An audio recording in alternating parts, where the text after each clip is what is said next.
kemudian fi makruhati siyami wa mustahabbatihi, di dalam hal-hal yang dimakruhkan di dalam puasa dan hal-hal yang disunahkan di dalam puasa. Yang pertama, boleh seseorang yajuzu ayyabtali as-shaim riqahu wa la yukrahu. Boleh bagi orang yang berpuasa untuk menelan air ludahnya, dan ini tidak makruh. Tidak bisa dikiaskan dengan meminum air, ya. Karena air liur itu apa yang ada pada tubuh kita, ya. Kemudian mencicipi makanan bagi orang yang berpuasa ini tidak terlepas dari dua kondisi.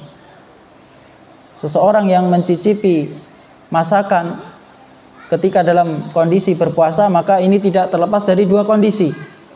Yang pertama, ayakuna li hajah, karena kebutuhan. Dia mencicipi makanan tersebut karena kebutuhan. Ya. Kalau tidak dicicipi nanti rasanya tidak tahu. Maka hukumnya boleh. Ya, boleh.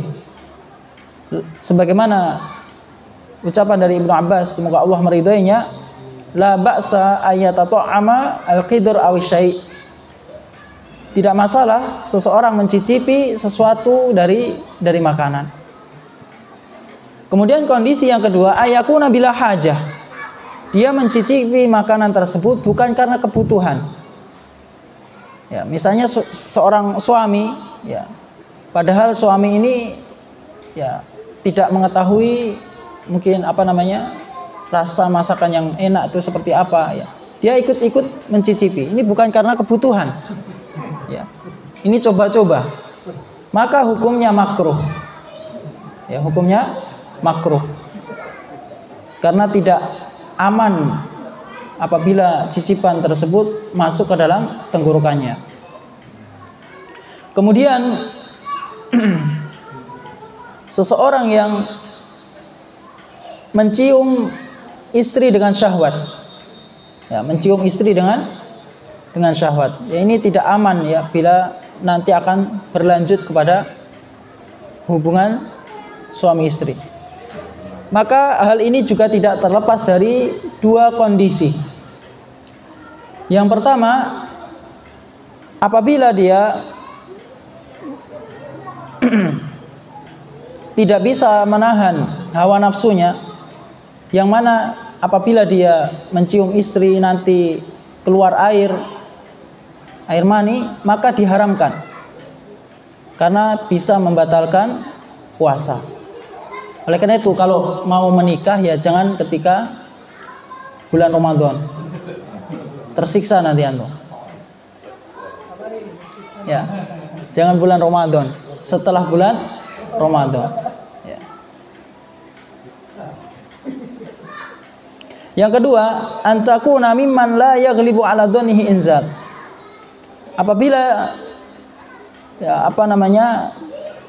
dia bisa menahan, menurut persangkaan dia bisa menahan hawa nafsunya, dia tidak sampai keluar air mani menurut persangkaan dia, maka ini dibolehkan untuk mencium istri.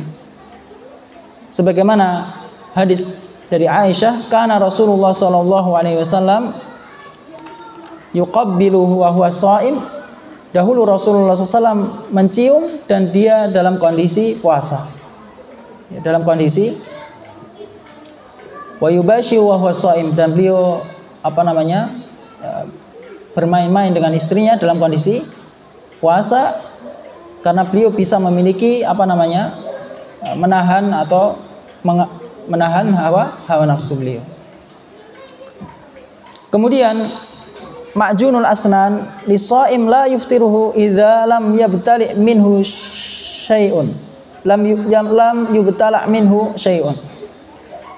Yaitu gosok gigi bagi orang yang berpuasa. Ya.